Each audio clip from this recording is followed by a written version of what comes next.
Binge the full week of The Ray Taylor Show ad-free over at patreon.com/inspired disorder. What you manifest in your mind, you can bring to reality. Little Shop of Horrors. Little Shop of Horrors. Horrors. Why does it sound weird?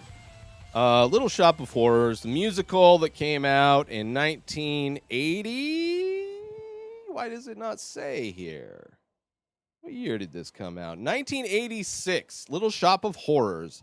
An hour and 34 minutes. Directed by Frank Oz, starring Rick Moranis and Ellen Green and Vincent Gardenia. It is Steve Martin also plays one of the most horrible people in a movie. Well, maybe not, but he's a very horrible person. And a dentist, which he plays a dentist later on in the movie Novocaine. And I can't remember that movie, but I have a feeling that might be like a spiritual reimagining of that character. But anyway, this is a classical musical, which I feel like I've seen. I feel like maybe this is a movie that was put on in school when I had a substitute. And I usually didn't watch those movies. I would, put in my headphones for my Discman and listen to music and pretend to sleep. But yeah, I don't know if I've actually seen the whole movie. So it was fun to at least watch it more recently, catch up with the movie that I don't really feel like I have a memory of seeing.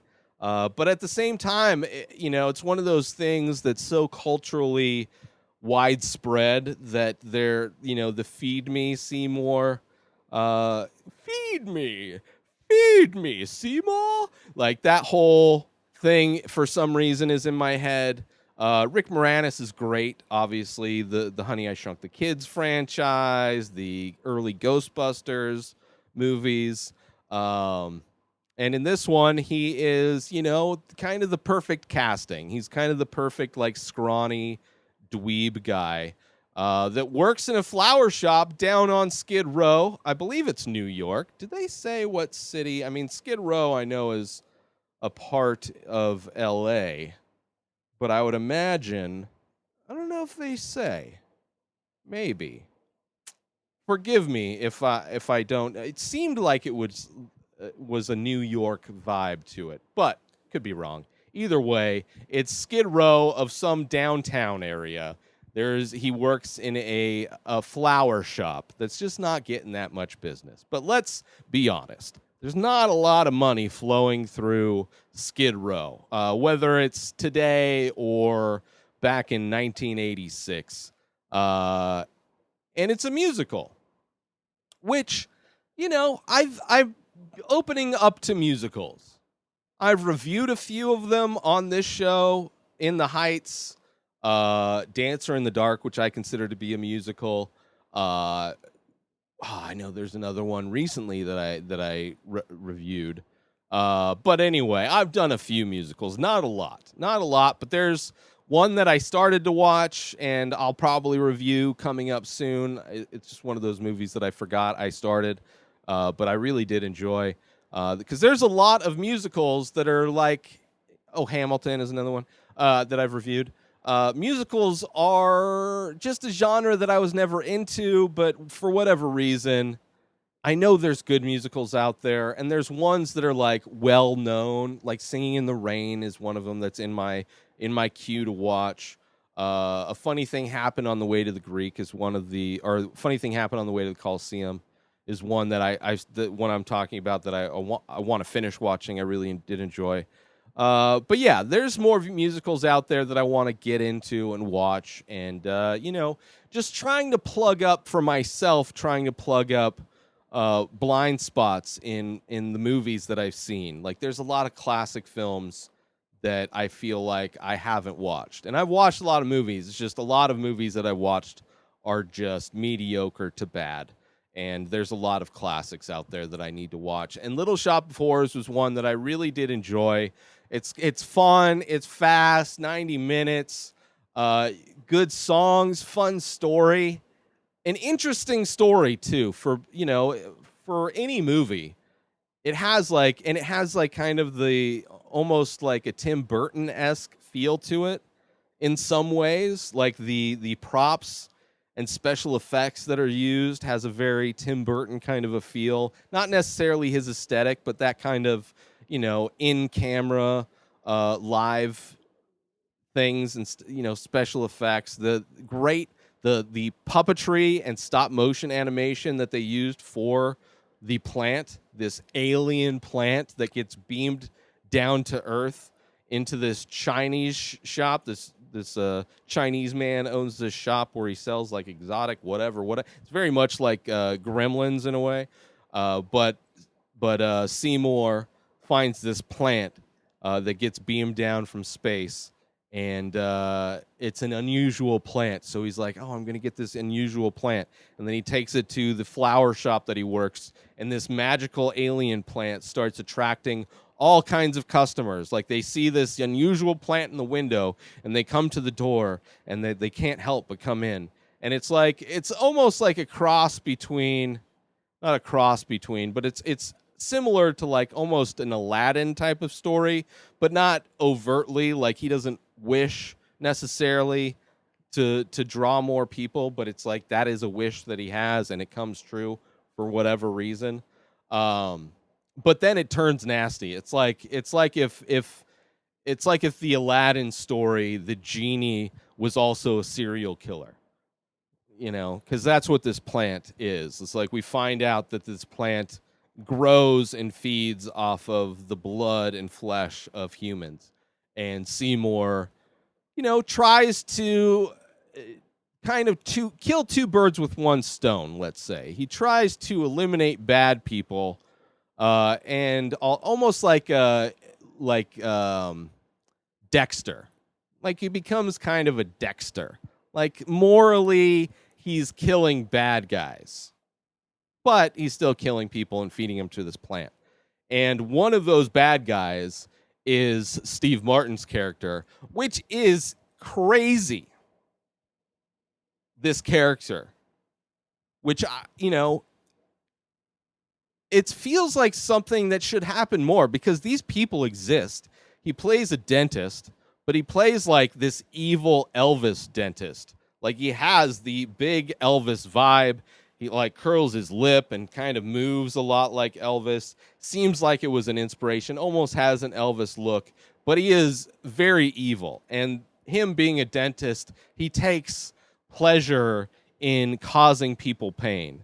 And there's a really funny scene, interesting scene with Bill Murray when he comes in. He plays like this. He goes into the dentist office to get work done, but he's like, it's basically like a guy who would go to a dungeon to get whipped on by a dominatrix, but he instead is going to this dentist that gets off on causing pain to people, but then Bill Murray's character gets off on receiving pain. So it's this weird, it's a funny homoerotic BDSM sadomasochist kind of back and forth that I found funny, because it's like this horrible character that Steve Martin is playing found his kryptonite in a way, because he found that he's not into people that are into what he's doing. Like, he wants to cause people pain. And it's not only his patients that he gets off on causing pain. It is his girlfriend, who works with Seymour, who is Audrey, played by Ellen Greene, who has the most beautiful singing voice. A little over 4 years ago, I started The Many Faces. It's an ongoing series of abstract ink portraits. Each piece is improvised. Each piece is released daily. Start collecting now. Head on over to inspireddisorder.com/TMF. That stands for The Many Faces. And save yourself 25% when you use coupon code RTS. That stands for The Ray Taylor Show, because that's what you're listening to, and I love you. So I want you to save 25% when you use that coupon code. Head on over to inspireddisorder.com/TMF and use coupon code RTS to save 25% when you start collecting one of over 1,600 original ink paintings. By myself, I made them. Support me. I love you. Back to the show. I mean, Rick Moranis, good singer, fits that character perfectly. Good actor, and Ellen Greene, like light years better singing voice, like just epic singing voice. But she plays this character that is so pathetic and sad and helpless. And she is going out with this dentist that gets off on causing pain to people and is getting off on causing her physical pain. She shows up with black eyes. She shows up with her arm in a sling. I don't know if it was broken or what happened to it. Maybe they said in the movie, and I just wasn't, I missed that part. But he is getting off on being just like beating her up. And she's like, I don't want to leave him. I mean, he loves me. Like, this is him showing him that he loves me, which is a very authentic, in a lot of ways, sadly authentic portrayal of these kinds of abusive relationships where the woman is standing up for the abuse she's taking and in some ways, feels that she deserves this. I mean, it's a whole brainwashing type of thing that happens. And you don't really see that in movies. You don't really see this Oren Shrivello, Steve Martin's character, necessarily in movies. I don't think. I mean, you do kind of, but they're like, he's this side character, usually in a movie that has this that aspect of it, of like an abusive spouse. Like, that's almost always the point of the movie. That's the entire narrative of the movie, is this broken relationship. But this is like a side thing. This is like a side story in this whole movie where she is going out with this guy that literally beats her up. And she shows up to work every day with a new injury caused by her boyfriend that she won't leave. And Seymour loves her and names the plant after her, Aubrey too. So, of course, there's the love story between Seymour and Audrey, but which is good songs, and it's just like, it's because it has like these drastically crazy elements, like this dentist that loves to cause people pain and is like beating up on his girlfriend. You have this plant that's eating humans, that has to feed on human flesh, and Seymour's trying to kind of eat his cake and have it too, where, he's killing these people, but he's trying to justify it by killing people that should be punished, like he's doing the Dexter kind of a thing. But then there's this love story that develops. It's all really like has these bold aspects to it that give it a lot of character that so many movies nowadays would just smooth out. It would be such like the side stories would be such the side stories where we wouldn't even care. Like, he would be mildly annoying of a character, and that's why she would want to get rid of him. Like, you're just not seeing like the reality of some dramatic situations, and it's like but it's like played off in like this musical comedy, kind of like the contrast of the genre of this film set aside by compared to the dark nature of the film, where like murder, plants, like not cannibal plants, but plants that are eating people. It's like this monster film. And then, but also, the real people are the monsters as well. Seymour is technically killing people, so he's not necessarily morally, he's not like, he doesn't give a free pass for what he's doing, despite the fact that he's killing bad people like Steve Martin's character. But yeah, it's a great movie. The songs are fun. The decoration, the set decoration, all the props. There's this like gas mask backpack thing that Steve Martin's character has that's just so inventive. You know, similarly, in a lot of ways, too, there's a waiting room scene in a radio station where Seymour is taking Audrey 2 on the radio to talk about the flower shop or whatever. And the waiting room at the radio station is a lot like the waiting room in Beetlejuice, where you have like these really interesting, weird characters. Not as weird as the Tim Burton movie, but like that same vibe. Like, definitely far more characterization and wackiness than you would see in a normal film. But yeah, I loved all of it. Like, it all had a great character, and I was blown away at how good the practical effects are in this movie. Like Seymour, I mean, you can kind of tell when it's going into stop motion, and you can tell when it's a puppet, but it still moves so good. And if you were, and I know how that would look in CG, and it would not work at all as well. It would not work at all as well. And especially the fact that it's a musical, so you kind of have that. You're already stepping aside from reality in a bit. You know, people singing feelings. So it fits with that too. But I would love to see more practical effects. And of course, this is directed by Frank Oz, who did a lot of work with puppets, and like he knew how to use practical effects well in film. And it's something that I wish more movies would do, or at least have that feel. Like the most recent, The Suicide Squad, has that kind of practical effect feel. I know a lot of it's CG, but at least it's finally CG that almost feels like practical effects. It's shot in ways that, you know, you would shoot practical effects, which is nice, which is a breath of fresh air.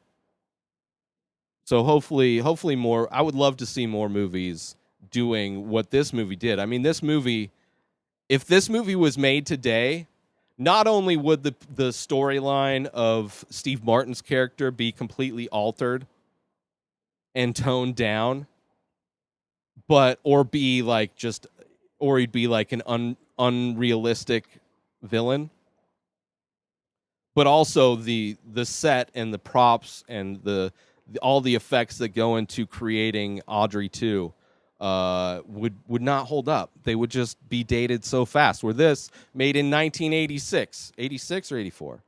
1986, looked beautiful. And I saw this, where did I see this? This was streaming somewhere.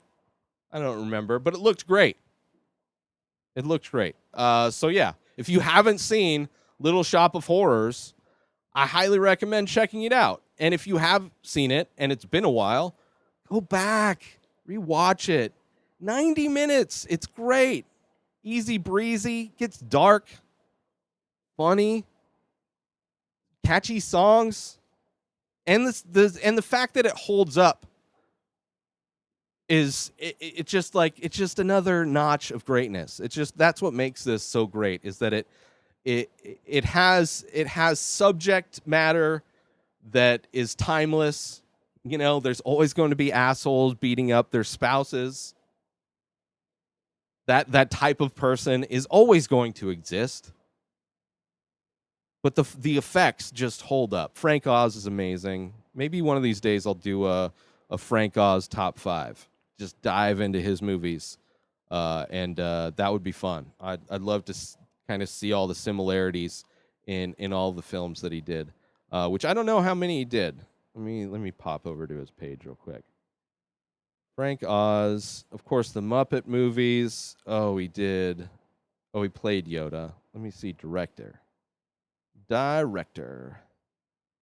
So we did documentary, Death at a Funeral. I love that one. Was that the original or was that the remake?